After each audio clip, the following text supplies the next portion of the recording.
The Neo Reality Entertainment brand expands with a relaunch of the Neo Reality Collective Pop Culture News Talk. Your host, Eric Brown, gives his insights and thoughts in the ever-expanding news world of comic books, professional wrestling, gaming, TV, and movies. Be sure to donate to the brand and keep up to date with additional content on YouTube channels such as Neo Reality Entertainment, NRE The Wrestleverse, and NRE Pop Culture Omniverse.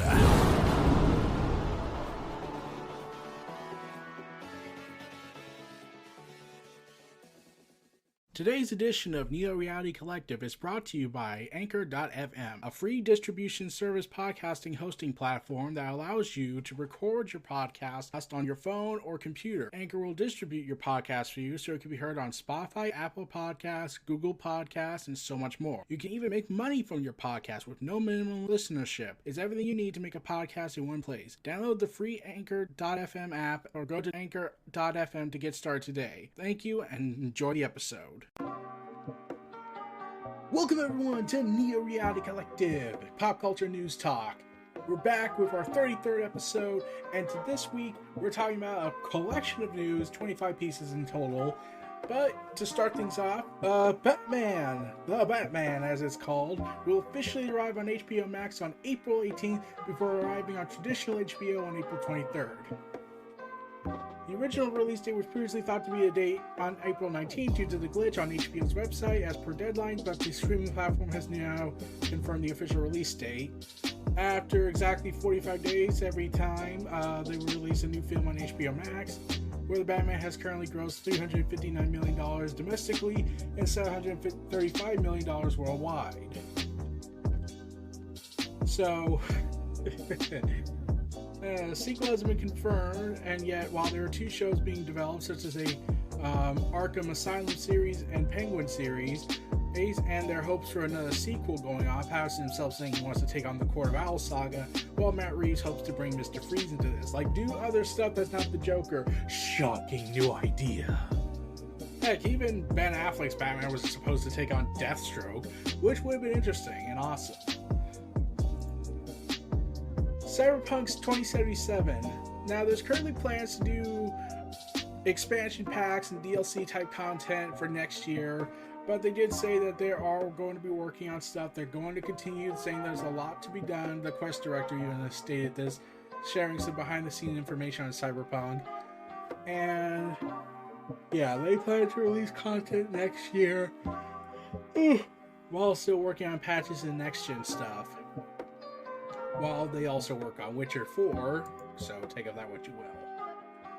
Meanwhile, Halo's Master Chief Collection adds crossplay to Halo 3 and ODST, and one of the big details is that players can now play the campaigns on 3 and cooperative with other players while they're on Xbox One, Series, or PC. Doing so may not run perfectly straight away, as 343 warned, as the team requires additional insight from real players with different networking setups.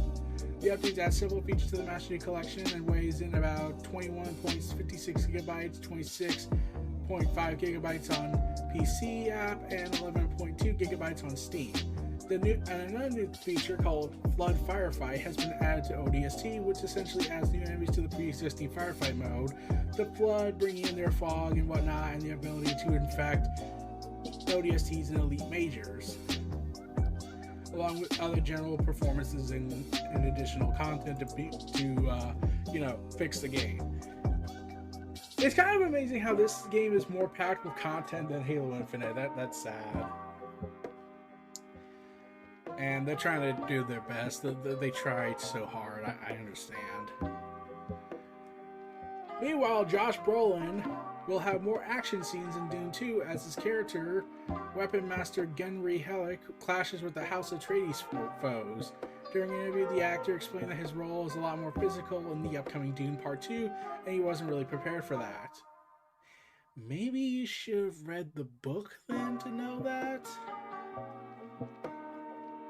And,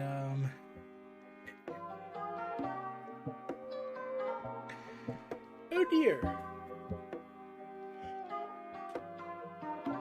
So, Get ready for bad events to happen as the 54-year-old actor starts to get ready for the physical work.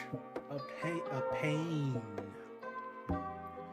Meanwhile, Elon Musk attempted to buy Twitter for $43 billion. That failed miserably, and now Twitter is currently at war with him and trying to get rid of him. And we're just in the life of it.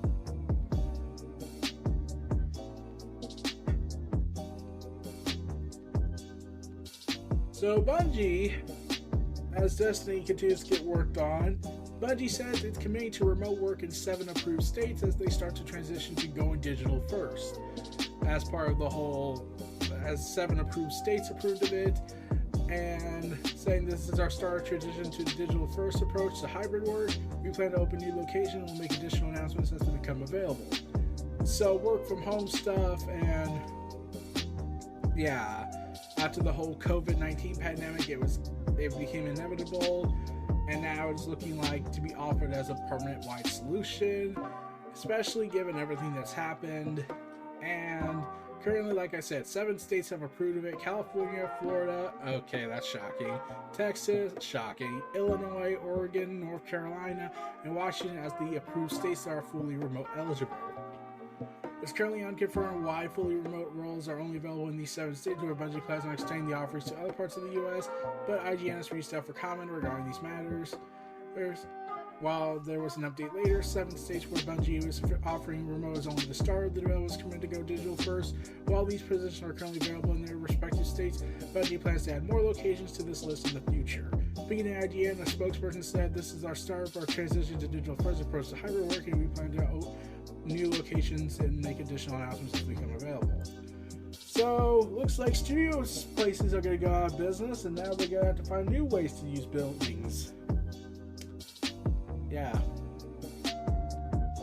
I mean, Bungie has to start getting ready to be owned by Sony, so yeah.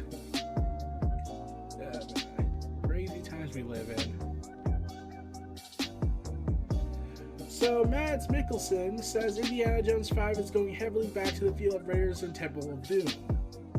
So, I have immediately lost all interest in this.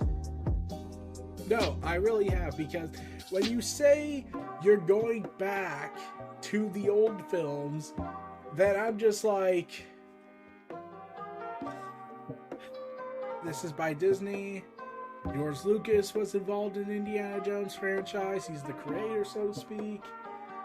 And they hate his guts since they have admitted that they screwed him over.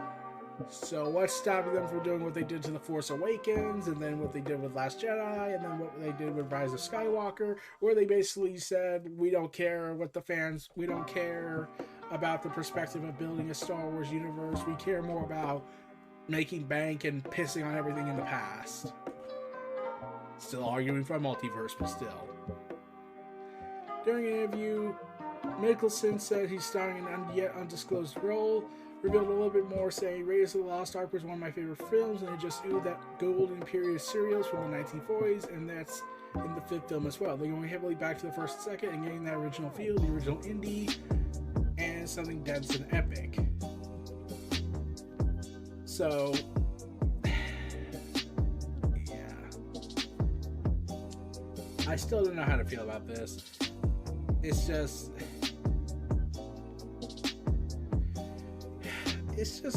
very mixed opinions for me regarding this whole go back to the feel of the original. But it's just one of those things you just want to talk about and just not like to hearing about sometimes. But what do I know? I'm just a YouTube commentator, podcaster. Meanwhile, Cyberpunk has sold 18 million copies, while Witcher 3 has sold 40 million, while the franchise as a whole has sold 65 million.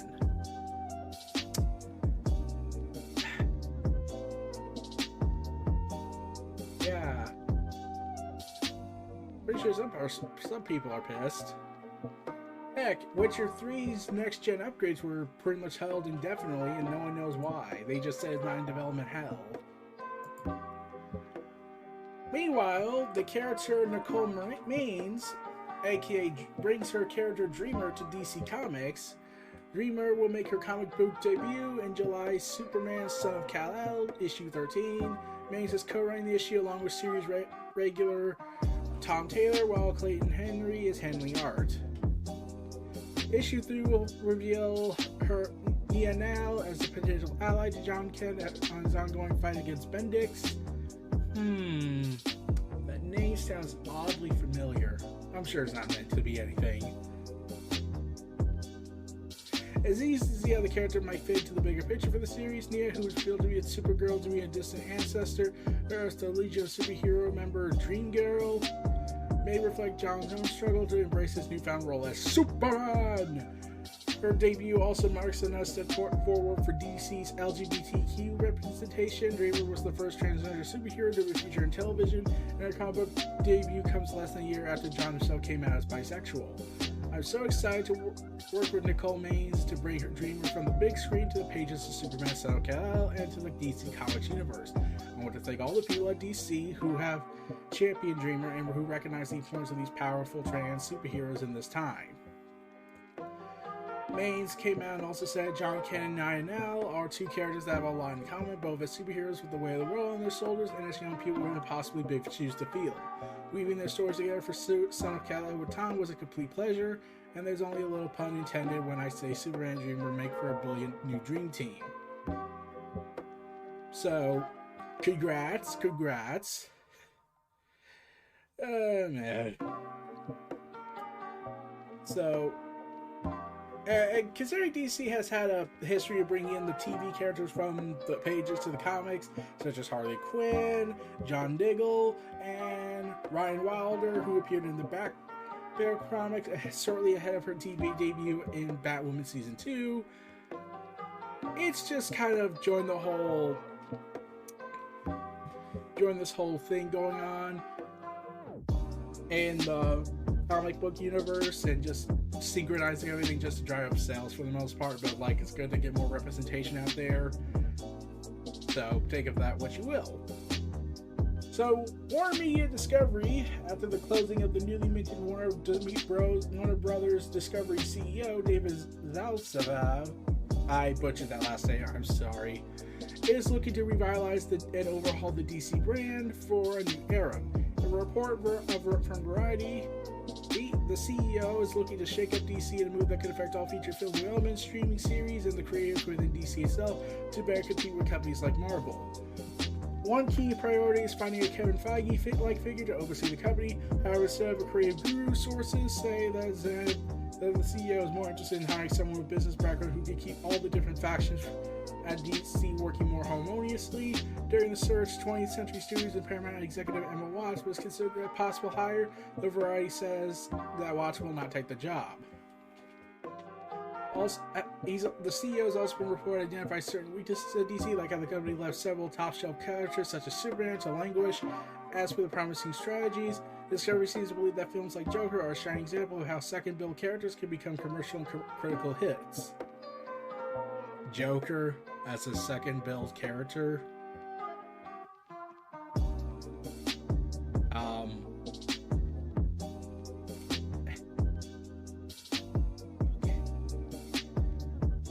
Walter Hamada, who is known for a lot of horrendous things and other issues,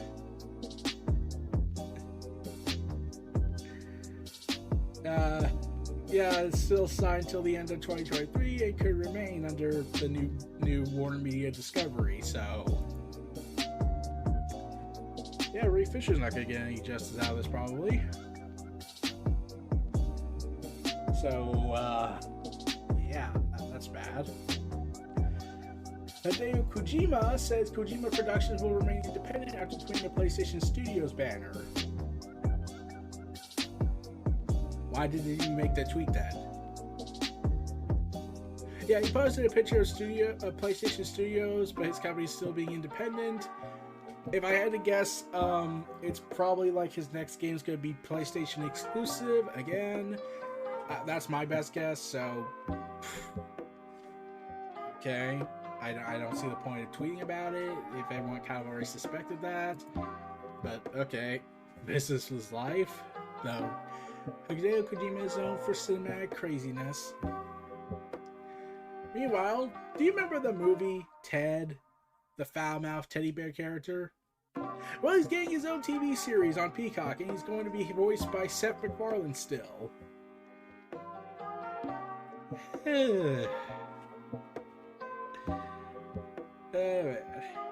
I never watched Ted, but I have heard that they got several people who are known for roles in The Punisher by Netflix, The Purge, and American Dad, and Family Guy.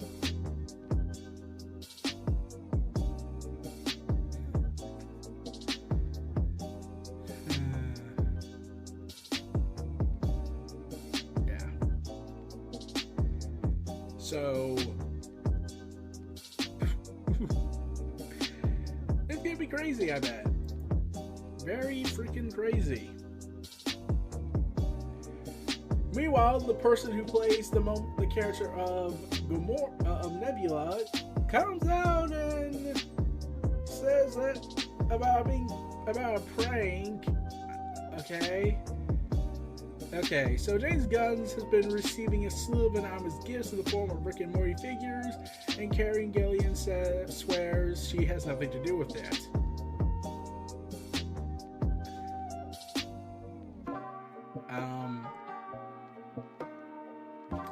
Was anyone really asking Gamora Nebula to do it?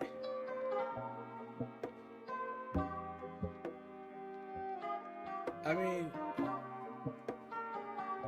is it really a problem? You're just getting Rick and Morty figures, and okay, that's probably annoying, but still, I'm like, Triple H kept, getting fruit baskets, so that was the time. Yeah, that was an actual thing. And if I could recall correctly, wasn't there someone that kept getting mountains upon mountains of pizza? And they kept telling the people to stop ordering us pizza, we had enough? So, yeah, that was a while ago. Man, I still remember that. Meanwhile, Leslie Grace, who plays Batgirl, is teasing Batgirl 2, saying that there could be one on its way if the first film does well. During an interview, the actors revealed that there have already been some discussions for Batgirl 2, saying, we got to see the first one first, but there's definitely some talks about what it could be. I've seen what we shot, obviously the playback and stuff like that, and it's insane. We've already been talking about where we do take this from here because there's so much that happens in this film. Yes, like... Wait. What happens? I mean, Michael Keaton's gonna play Batman, but from what the vibe seems to indicate, the stuff that happens in this movie has to theoretically take place after Flashpoint movie, The Flash, but that's been delayed and even put in consideration for hell's breaking loose because Ezra Miller decided to set their career on fire. So, yeah. There are a lot of different things in the plot we touch on. It's not just the action. There's a love story. There's a father and daughter relationship. A love story. I wonder if it involves that Grayson kid. We haven't seen him yet in the DCU. There's looking at a world through the lens that isn't just black and white and seeing the color and the spectrum between things.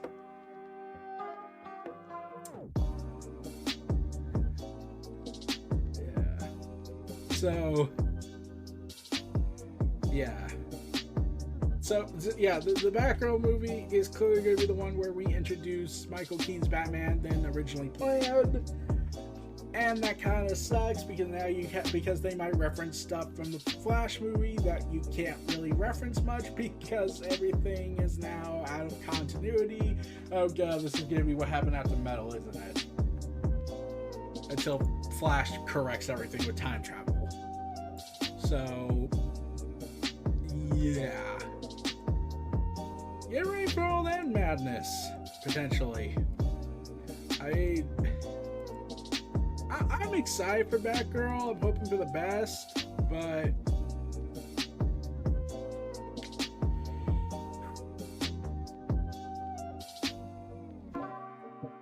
I just don't know in terms of timing, since this movie now has to contend with the fact that the Flash movie that would lead into the fact that Michael Keaton's Batman's here. Unless you want to say it's an alternate timeline that will make sense when the Flash movie happens next year because of the delays and extensive effects they're building, but whatever. And even then, it's being said that Ben Affleck's Batman might not be done, so okay. So take of that what you will. Anyways, everybody, we'll be taking this short little ad break. I'll see y'all next time in the second part. Take care. Back again, and we're talking about Kingdom Hearts 4. Director Tetsuya Noromu. Oh my god, I keep getting that pronounced wrong. But the Final Fantasy remake director. Anyways, Kingdom Hearts' first world appearing in the game will be that realistic-looking quantum world that was seen in the trailer, and people are asking, why is it the real world? And whatnot? Why does Sora look like this? So, in order to make this world more freaking complicated, it's going to be a Tokyo-looking world shown in the trailer. It isn't actually the real world, though, even though it looks like it. It's similar to an afterworld, he said, but features real-world locations. And to Sora, it's an underworld, saying it's very much real to the residents of the world, though according to Kingdom Hearts 3, where it was introduced, it's not a world of light or dark, but instead a world of fiction that exists on the other side. The different perspectives are all intentional, according to the director, saying, I think the theme of this project will be the contrast between those who are in such different positions. And he confirmed what I knew right out of the gate. The realistic look that Sora features in that real-looking world, but not real world, yeah, it was confirmed. Yeah, that's just the effect of the world. It's not going to be the complete game. So if Donald and Goofy head to that world, then they're probably going to look like actual animals, and then we'll have to hunt them down.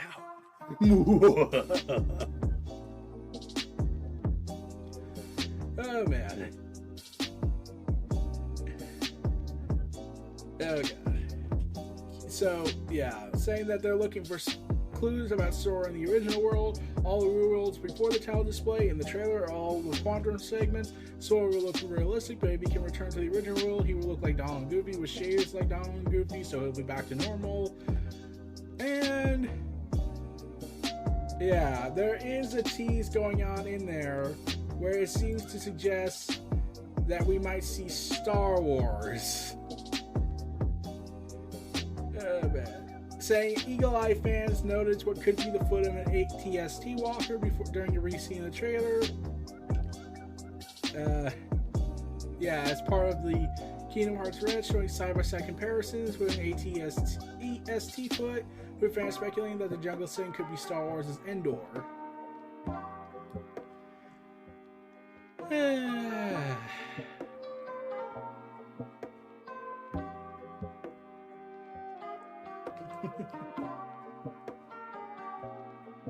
Yeah, so could we see Star Wars, and could we see Darth Vader choking someone with the Force? Or Palpatine? Okay, if this is gonna lead, okay, you can't keep doing this, Disney. You can't tease the idea that every universe is a multiverse for Star Wars, but never commit to the idea of a Star Wars multiverse. Just do it already. Like, there's a foundation baseline. Dave Filoni gave you an obvious key to do it. Just do it. I want a more hopeful timeline with the sequel timeline instead of the bleak, depressing one we got, where everything is all miserable and the story ends the first way it began, just lying and just building up for another disaster to happen because of the lie. Oh, God damn it. So, moving on. I will move on from this Susan Sarandon is reportedly playing the villain of DC's Blue Beetle movie instead of Sharon Stone. As reported by The Wrap, Sarandon has already closed the deal to play Cord, aka Victoria Cord, in the Blue Beetle, DC's first superhero movie that will star a Latino character in Cobra Kai's. I can't pronounce that name, so I'm not going to try. He will play Jaime Reyes, who gains his superpowers by finding a suit of alien armor. He's a Mexican-American teen and will be the third character to take on the Blue Beetle mantle in this film's universe. So we're just going to skip Ted Kord and Dan Garrett. Okay. So it still has to take until it's going to be until 2023, but we'll get an animated short film in 2022 that's being produced by Scorpius Revenge as Rick Morales. So yeah, it was originally set for HBO Max, but then they said, oh nope, we will make a theatrical release for August 18th. We are the cultured ones. Also, update on the AEW game. So there's been an update. It's currently being penned for a provisional September 2022 release, but release date specifics and publisher details are not currently known. So I'm hoping AEW just gets someone to publish it instead of Tony Khan doing the drugs again and thinking, I'll publish the game, and then everyone has to tell Tony, no, Tony, no, you don't need to do that. We could just get a publisher. Like, we work with WarnerMedia, can't they publish it?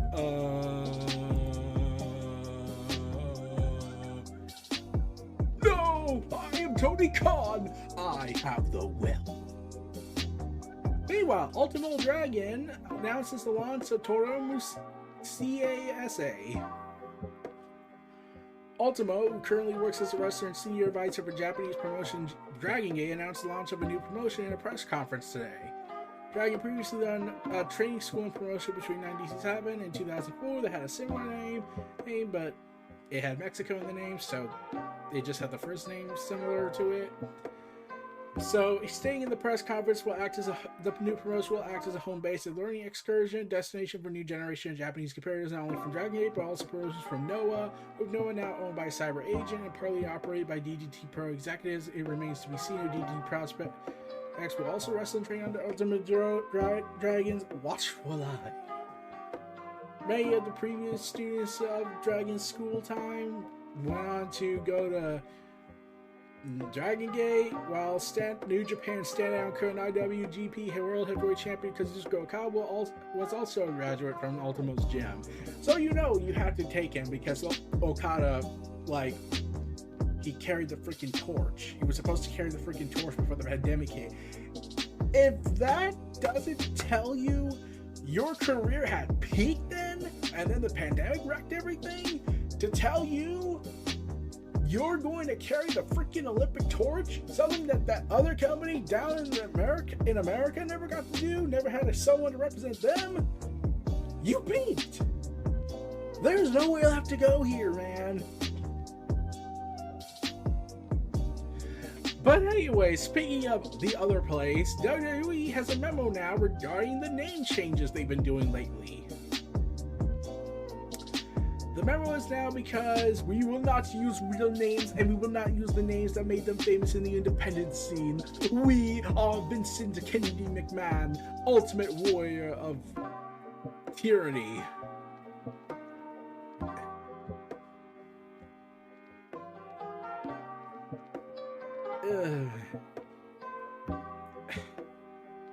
Except Gable Stevenson is still going to be called Gable Stevenson.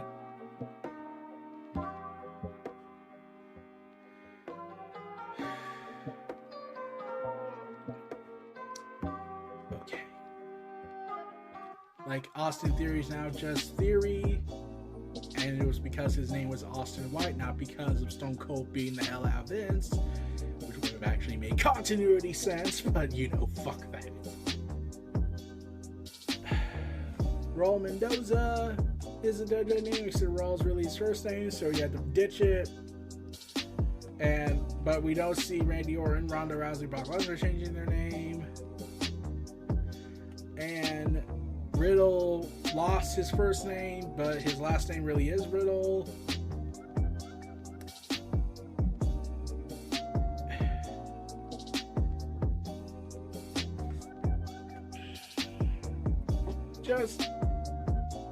Okay, look, my problem isn't the fact they keep changing the names. My problem with this thing is that why didn't they just do this when they signed them? Like, they sign them, they debate them in NXT to change their name, there. I'm like, you did Hideo Itami, aka Kenta, and you established an in-continuity reason why he wanted to change his name, and that required more effort than actually needed, and yet, you can't even bring yourselves to just simply make the effort to just not do it. Like, I get they want money out of this, some big money scheme out of this, they want to own trademarks and everything, and they don't want to use real names because that will affect their merchandise in the long run, even though they cancel the merchandise after they release them, but whatever. It's just, you built Pete Dunne up, you built Walter up, as examples, you built those kind of names up for years, now you're just like, nope, they're different names now, take it seriously.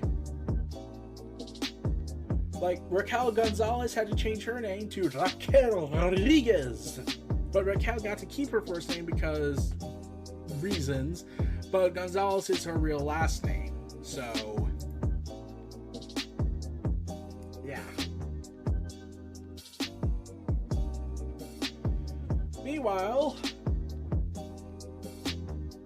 good news for fans of Jonathan Gresham. We're going to see him more in AEW and Ring of Honor, as he is now officially signed as part of the revamped promotion of Ring of Honor. He's officially signed with AEW, and Gresham will be part of the revamped ROH promotion now under the ownership of the Tony Khan.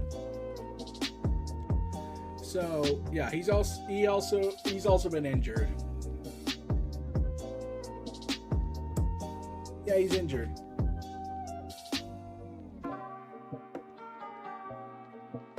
Yeah, after Battle of the Bells, it came out that he's injured. He has a concussion.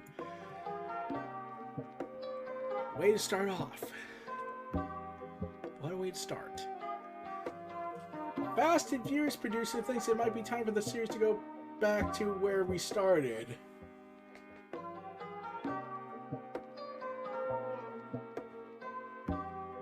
It's too late to go back.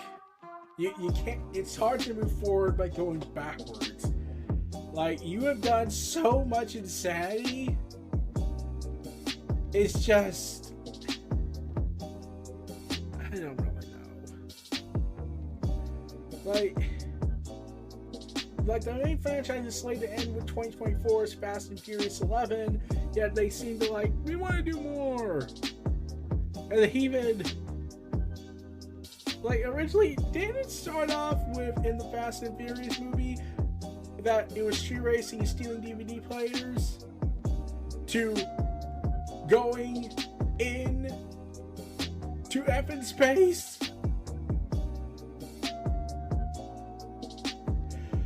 The fact that that's the thing I can say is a problem. And now you want to go down to Earth? Screw that. It's too late now to do that.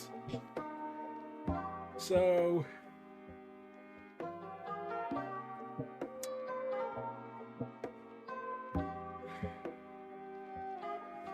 apparently Xbox Game Consuit had advertisements. They're reportedly looking to advertise their inserts into free-to-play games. The program is reportedly going to launch by the third quarter of this year. According to Business Insider, these ads could show up as rendered billboards in a racing game. However, it wasn't able to confirm whether these advertisements would extend to avatar skins and or video ads.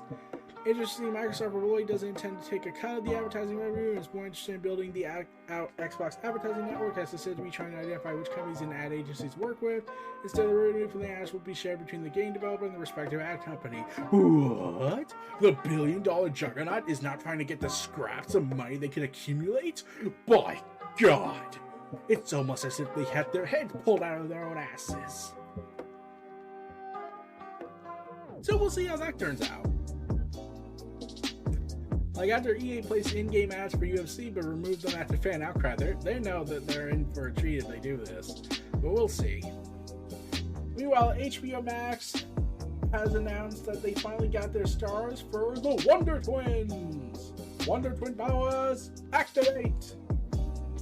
And I really don't know. It's going to be a live-action DC comedy saying Keiji Appa and Isabel May will play the Wonder Twin siblings. And yeah, that's been confirmed according to Deadline. Does it even like take place in the Arrowverse multiverse, or like is it the DCU? Like we're left for confusion here.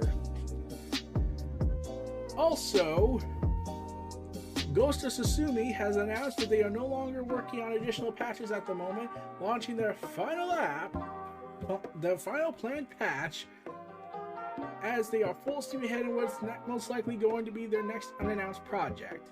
While we aren't working on any additional patches at the moment, we will continue to monitor feedback on the community-run Gotland GOT Legends subreddit and the messages sent to Sucker Punch Production on Twitter for any high-priority bugs and issues that emerge.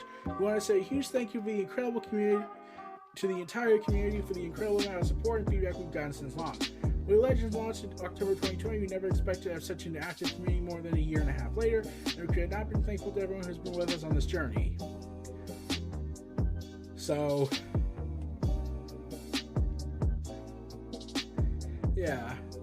Ghost of Tsushima is also set to have a film, so with the John Wick director, so that could be good. It could be good with John Wick director involved, but we'll see how video game adaptations work. That's not Sonic. So yeah, this might be the last patch for a long time, if they continue, or they're just done making patches for what it seems to be planned for the foreseeable future. But that's about it for this week's worth of content news. This was Neo Reality Collective. Hopes to see you all again next time. Stay tuned for this final ad break and outro, and I'll see you all next time. Take care. Be sure to donate to the brand and keep up to date with additional content on YouTube channels such as Neo Reality Entertainment, NRE The Wrestleverse, and NRE Pop Culture Omniverse.